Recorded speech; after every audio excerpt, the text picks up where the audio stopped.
Today we have with us a very special guest, a displaced Kashmiri Pandit who has done extensive work on the activism in Kashmir and is very active on different political happenings back in Jammu and Kashmir.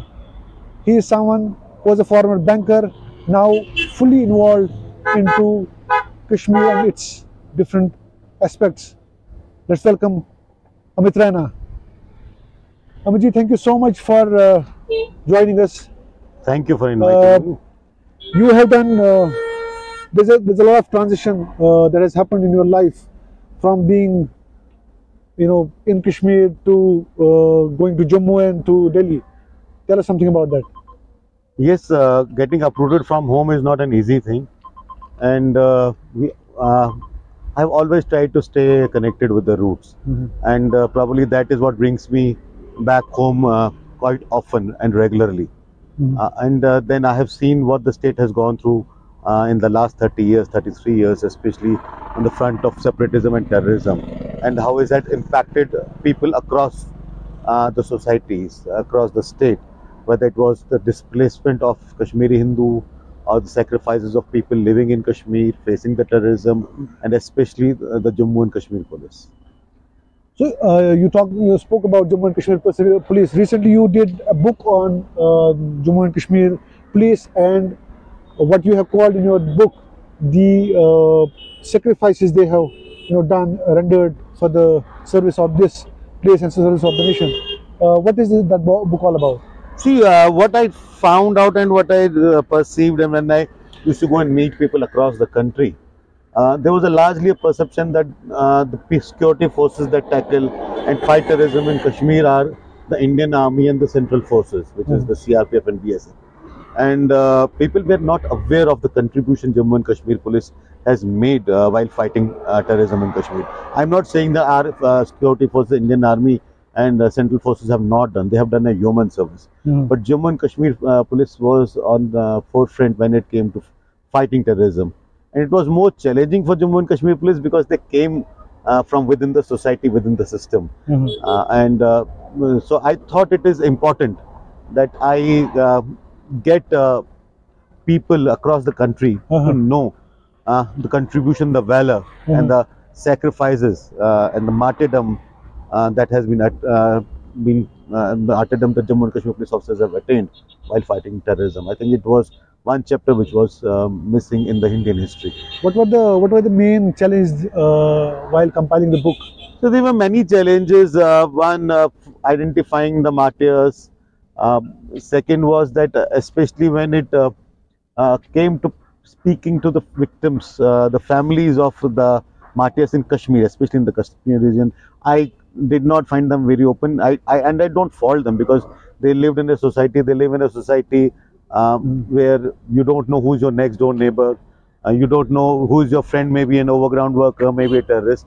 So there are challenges for the martyrs, the Jammu and Kashmir police and the families has been immense. I travelled across the state because the idea was to show that every community in the state has contributed in the fight against terrorism. Jammu and Kashmir has witnessed a massive political and historical change post 2019. Article 370 was abrogated. You have been very instrumental, and you have advocated for this Article 370 abrogation. Do you really think that there's a change on the ground in Jammu and Kashmir, or do you think it was needed? I mean, the abrogation was actually needed. Yes, abrogation was needed. While many say that there was not much left in 370, but sometimes symbolic things make a huge difference. And one needs to realize that if you look at the state, the progress of the state, especially a state which has seen terrorism for the last 35 years, while the rest of the country went forward, Jammu and Kashmir stagnated.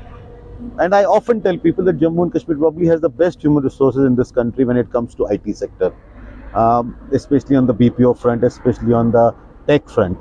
But our youth, our people could not benefit from the great leap Indian economy took because of IT. And the state missed that IT highway and the IT bus. So I think it was important that the full flow of development which rest of India got should also move to Jammu and Kashmir. So I think there was a hurdle called Article 370. We all know, I have seen one of the interviews with one of the doctors, that how he was prevented from setting up a hospital in a world-class super specialty hospital in Jammu and Kashmir, because there was corruption. They used the laws, unfortunately, they were meant to protect something. They were misused to the benefit of a few. So I think it was important that Article 370 goes. In fact, right now also you have a rampant unemployment in Jammu and Kashmir. There are no jobs around. People are being, expelled from their active services. Do you think it's really a good sign for the governance? See, I don't know what you define job as. I myself, then if what your definition of job and what Kashmiris define as a job is, then I myself am an unemployed person. Because job is creating employment, and it is not only taking a sarkari job or taking a private job.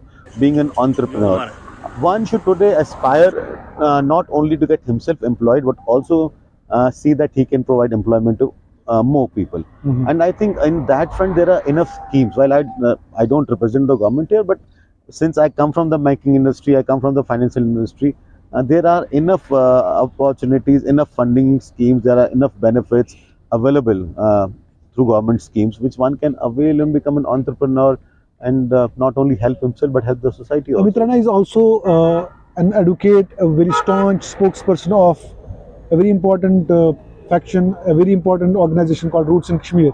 Roots in Kashmir is kya chu mawqif as far as the Kashmiri Pandits are concerned. Ye un logon ke liye imna Kashmir pe tayasan bozan teman kya matlab tah kya shat no son maqsad os son yeli asi karyo sangathan shuru yeli sangathan karyo shuru as maqsad zai maqsad akhos ki jo victim of terrorism hain, jo Kashmiri Pandit hain, swakatwaite dunya so that world knows what actually happened in Kashmir in 90s, the genocide and ethnic cleansing. And second, also to find ways to get connected back to roots. Kitne ni mo is ghar wapas, kitne kasar is wapas pannis garan months, especially whatever the route we take. While we propose one place settlement is what we believe in, many people don't agree with us, but to find routes to come back home. And I think that's very important, because as a Kashmiri Pandit, the more we stay away from home, the higher are the chances of we losing our identity. Which is teli Kashmir, but teli Kashmir ma zarur na. Bilkul. Tosha, are there any signs? There has been a lot of lip services being done on this. Your former regimes have done a lot of lip service on this. कि हम आपके लिए ये करेंगे, हम आपके लिए करेंगे. Or in fact, right now the current dispensation, maybe in Delhi or in Jammu and Kashmir, have done a lot of lip services for that matter. लेकिन बहुत सारे ऑर्गेनाइजेशंस हैं जो इसको मानती हैं कि ऑन ग्राउंड सिचुएशन वैसी की वैसी है, अभी तक हमारे लिए कुछ किया नहीं गया है. तो उसके लिए आप क्या कहेंगे? No, there is definitely not Kashmiri Pandit expectations have not been fulfilled. I think it has not been delivered to the expectations. But the way last 3 years I see Jammu and Kashmir, especially the Kashmir Valley, you can see significant amount of change on ground. Okay. One, you can see that there has been no stone pelting incident, or minimal stone pelting incident, almost na ke barabar. Then we have seen no band calls in last 3-4 years. I have seen now Kashmir waking up till late. I remember जब मैं 2 साल 4 साल पहले आता तो 6-7 बजे तक परेशान होता इंसान. What should we do? Because I come from a metropolis where life starts only after 7. That change I have seen. So I have seen now people coming out with families. Earlier I used to see not happening. After 6 o'clock, everyone used to go home. So that change obviously is visible on ground.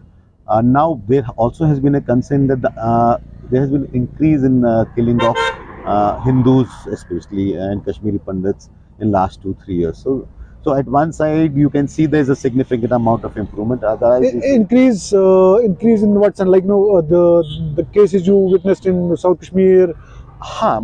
Compared to in last 1 decade, and after abrogation of Article 370, there has been an increase. But you have Lieutenant Governor saying on this that Muslims have also died on this front. I mean, you don't compare the statistics on this. No, you cannot compare statistics, because we are a population of less than 1%, and when your killing is more than 20% in the total amount of killing, it definitely shows a pattern. And killings are not statistics. It is responsibility of the state administration to ensure minority protection, because it is for them to prove that Kashmir believes in plurality of people. It believes that it is cosmopolitan nature. So a state has to deliver that. Amit, we are right now, conducting this interview on the banks of Dal Lake. I mean, there is a sense of security, at least, कि ये हम कर सकते हैं इधर. तो आप, someone who has been closely associated with these organizations and someone who closely monitors the situations in Kashmir, तो क्या Shushan, is there a change of pattern from the administration with regard to rehabilitating Pandits back in their homeland? As I said, there is disappointment on that front. It has not been delivered to the expectations. Okay. Just providing few thousand jobs does not reverse the exodus that has happened. Does not reverse the exodus that has happened. You need to give sense of security. If you are going to import few thousand Kashmiri Pandits by giving them, by luring them into an employment opportunity and then caging them within the so-called migrant camps, तो उसका कोई फायदा नहीं है. आप देखिए, आपको कश्मीरी पंडित को वापस सोसाइटी में बसाना है, तो उसके लिए जो एक्शन लगते हैं that are beyond employment. You have to give him that sense of security. You have to give him the sense of numbers. You have to give him the feeling of belonging back to this place. And I think the most important thing that is missing is the sense of justice. See, crime happens everywhere. While Kashmir, it is terrorism, but it still is a crime. Crime happens everywhere, but then justice gets delivered. The state and the judiciary acts quickly and you deliver justice. Unfortunately, in last 35 years, we have seen zero conviction on Kashmiri Pandit killing. So, sense of justice bhi nahi hai. So, multiple factors are missing, I think. But what I can say is that in last 3 years, what I've seen, at least jo ground level ka kaam hona tha, that has happened. Probably now, the administration may move to the next level, and they showed the signs of that by reopening the case of Justice Neil Ganju, and I'm being told that few more cases may open. So if that is happening and they're serious about it, then it's a great step. You were recently also in news because of our loans, that act where Supreme Court also intervened. How do you keep following these events? See, since I was quite actively involved with 370, we were party to abrogation of a writ petition filed by Charu Ali Khanna on abrogation of Article 35A, because we found it to be violating multiple fundamental rights, which the Chief Justice of India also agreed upon. And then 370 was the root cause of it. So we have been following it. And when we went to Supreme Court, we wanted to prove to Supreme Court, or we wanted to inform the Supreme Court. Proving is the wrong word. We wanted to inform the Supreme Court about the credentials of people who want restoration of Article 370. So a man who goes and speaks Pakistan Zindabad and then says, goes to Indian Supreme Court asking for restoration of Article 370, somewhere didn't make us, the organization, comfortable. We thought it is important that Supreme Court knows about the credentials of the main petitioner. He is the main petitioner, and what type of people want restoration of Article 370. There are a lot of Pandit organizations who don't advocate for the abrogation of Article 370. Do you? I don't know many. Honestly, there may be few individuals who do not. This is a free country. People have right to have a different opinion. You can't have a same opinion. People have right to have a different opinion, but the majority of the Kashmiri Pandit community. Amit, I have heard you saying with your, sharing this with your friends that if you retain the identity of this community, you need to get back to the roots. Yes. And so Kashmiri Pandit start. Bilkul. Can you recollect the memories of your being in the downtown area? And Nazir Sahab, I have been to downtown area when in the worst of the times. Probably I was a fanatic, a lunatic who did not care about his life, given my attachment to this place. But हाँ बिल्कुल, अब आज downtown जाओ और पहले downtown जाओ, पहले मुझे डर लगता था, सच बताऊं, जाता था मैं बेवकूफी में, बट मुझे डर लगता था. बट आज आप डाउनटाउन जाओ तो आपको डाउनटाउन ऐसे हब कर लो. आज अगर क्या हब कर लो, क्या मेमोरी है उनकी? वो in fact I was pass brought तो गोस पत पन्नेस गारस पत गोस पन्नेस यो सस मोहल्ला सोस मंदर गोस तो चुम तासोस हालात वीरान गोमुत. But so it brings tears. You see, what happens is I have lived across the country, trust me. My job took me across the country. But I always yearned to come back home because probably I did not leave on my own. I was forced to leave. So जो gap है वो मेरे अभी तक fulfill नहीं हुई है. The love I should have got from Mother Kashmir and the service I should have given to Mother Kashmir, both have not happened. So I keep constantly trying, given whatever circumstances allow me and other. To the neighborish, hamsayish Musliman, you also believe that the human connect is needed. I mean, you need to have that human connect. You need to have, establish that connect with your neighbors, with your friends. Then only you can, achieve that goal. Organization या तो personally करा? See, as I said earlier, Ashimana one place settlement. And there is while people do not agree with us, administration also does not agree with us. We are very sure we have reasons behind it. One is that over the 30 years and before 30 years, we also probably are targeted because we lacked numbers. Okay, so you had Vandama entire Vandama wiped out in one night because there were only 27 Kashmiri Pandits living. So there was a lack of numbers. We are the aborigines of this place, and so we were scattered across the state. Second is, once you bring back us as one place settlement, you gave us a sense of security. That is one. And see, over 35 years, what has happened is we have lost language, we have lost customs, we have lost traditions.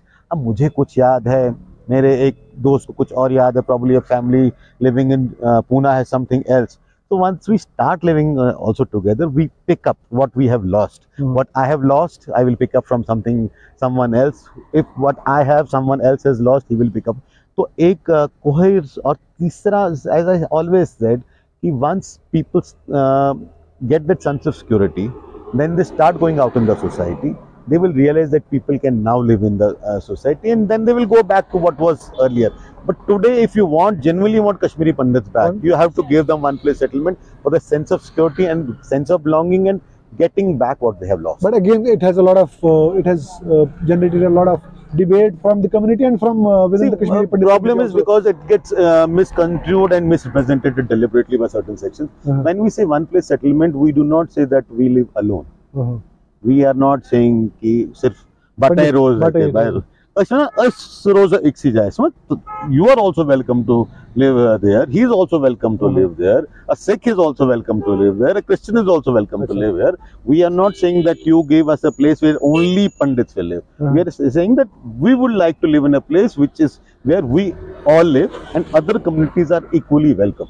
A lot of these Kashmiri Pandit employees have gone on strikes time and again for demanding safety and security, which government has not considered. I think you also came on the TV debates on that. Indifferent approach to. Yes, see, what happened was after those killings, employees went on strike. I came with a fact-finding committee here. I went across camps in Kashmir Valley. I also went to Jammu to meet the striking employees. See, there has been a sense of fear. As I said earlier, if you can't deliver justice, if a man always believes that he's on a hit list, even if he's not, but if he is created, if the perception is created, he will never be able to give his best. It will retard his own personal growth, it will retard his child's growth, it will affect his family life, it will affect the societal life. तो कहीं ना कहीं आपको sense of security देनी पड़ेगी. अब आप 6 जगह PM पैकेज के कैंप बनाओगे 100 लोगों के, you make them visible part of a pigeonhole, it is not going to work. So you have to give that sense of security. Secondly, the idea of PM package initially was not getting Kashmiri Pandits back to Valley. It was an economic package. Now, since someone believed that it is an easier route to get Kashmiri Pandits back in Valley, while we can discuss it is right or not, but what has happened is that the first batch came in 2010. Now today is 2023. 13 साल हो गए. पहला batch था 1800 लोगों का. If in 13 years you have not been able to assimilate those 1800 people back in the society, then it is time you go back to the drawing board and understand what has happened wrong.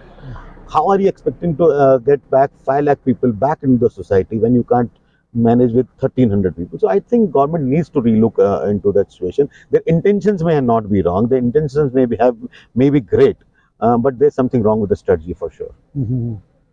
So what is the important thing that you recollect about Kashmir, as far as your Muslim friends are concerned, as far as your surroundings are concerned? What is that thing that you actually go back to Delhi and I still talk to people? I see one thing I definitely remember, even after I went when we left Valley, we were forced to leave the Valley. One thing which I left with was that the empowerment women had here. That was definitely one thing, and I proudly used to say कि चाहे कश्मीर कैसा भी हो, हमारी औरतें हमेशा powerful थी. Unfortunately, I have seen that going in a reverse. And I've seen in my own family, I've seen in Muslim families, my buas, my elder sisters, my masis, they were all employed as doing as well as their husbands, probably in some cases better than their husbands, and it was across the Muslim families also. Women were encouraged to study. This probably was one of the few states in this country which gave free education to women till graduation level. Absolutely. So there was importance on education, which I have seen in last 25 years, while rest of the country excelled, we did not. Probably, as I said earlier, the terrorism was the root cause of it. So that one memory I want to bring back. I want to feel proud of what my sisters and mothers and daughters, that they do much better than us, because that it shows that society has progressed. Second is, obviously I was a Bisco school boy, so I used to plan कि जब मैं college में जाऊँगा, that was my imagination कि मैं college में जाऊँगा, फिर मैं boat लेके आऊँगा shikara. We used to come in my school days, we used to hire a shikara, come and swim. But for college में you think you can do much more, so we'll bring shikaras, we'll go for swim, we'll do fishing. Unfortunately, all that happened did not happen for sure. Then, as God wishes, things happened differently. So you have done a lot of ground research on your book. Let's do some readings somewhere else. नाज़रीन, इस programme में अमित रैना से हमने बात की और इनका ये भी मानना है कि there are lots of things that are needed to execute on ground as far as the rehabilitation of Kashmiri Pandits is concerned. He spoke extensively on his recent book, which was released in Jammu and Kashmir by Lieutenant Governor Manoj Sinha. And Amit, could you just read some of the paragraphs from I would be happy to, but I just want to tell, and I think people of Kashmir and people of India need to know, that Jammu and Kashmir police has sacrificed more than 1,800 police personnel in this fight against terrorism, and probably unparalleled anywhere in the world. And I am very sure that this police is the bravest police in this country, probably the bravest in the world. I met. This is about a chapter from a martyr called Imran Tuck, and this is a paragraph I'm reading from the chapter which I have written on him. She then confronted her husband's colleague, who evaded her questions. This is Gulnaz, who is the wife of Imran. She had heard a news that something has happened, and she then confronted her husband's colleague, who evaded her questions. By then, she realized that all is over. Her daughter, who was by then 3 years old, kept wondering and asking her mother, "Why are you crying?" Gulnaz told her, "I am not crying, beta." She says she remembered the promise her husband had made her make. In case of any eventuality, she will act as a brave lady of a brave man. And then she cried while telling me this. So this when I read this, always I get tears in my eyes. Immense sacrifice made by this police. I remember there was a time Kashmir में कहते थे कि अगर कोई हिंदुस्तानी बचा तो शायद Jammu Kashmir police ही बची है.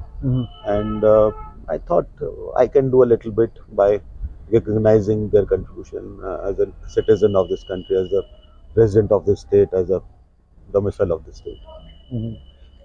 As you said in your conversation also, stone pelting has gone down, but at the same time there has been a lot of incidences when these stone pelters and their parents, they established and they put it on record that there has been a lot of pulls and pressures from the police side. I mean, police have pushed them to the wall, and they are doing this.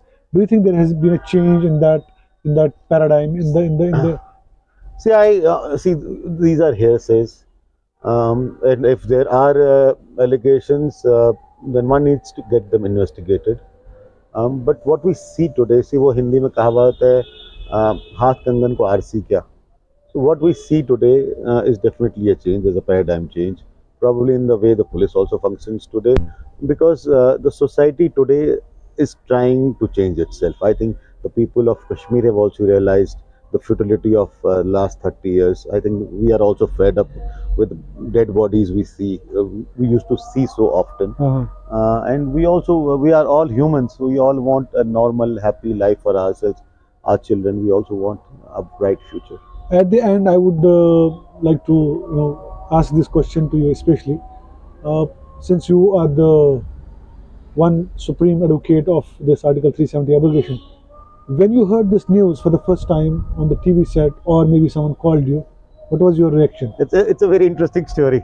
I was unwell and I was being moved into an operation theatre. And the doctor came to me and said, the anesthetist came to me and said, the surgeon has told me to tell you a special news before we go into anesthesia. Article 370 has been abrogated. And then I was given an injection.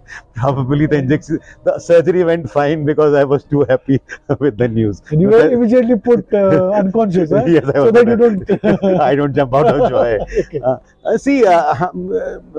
There was nothing personal grudge against it. Probably abrogation of Article 370 we supported because we wanted the state to be back to normal. We wanted the state to develop. And till 370 served its purpose good enough, but today it was doing more disservice to the people than the service it should have done. Thank you so much, Amit, for giving us your time. Thank you.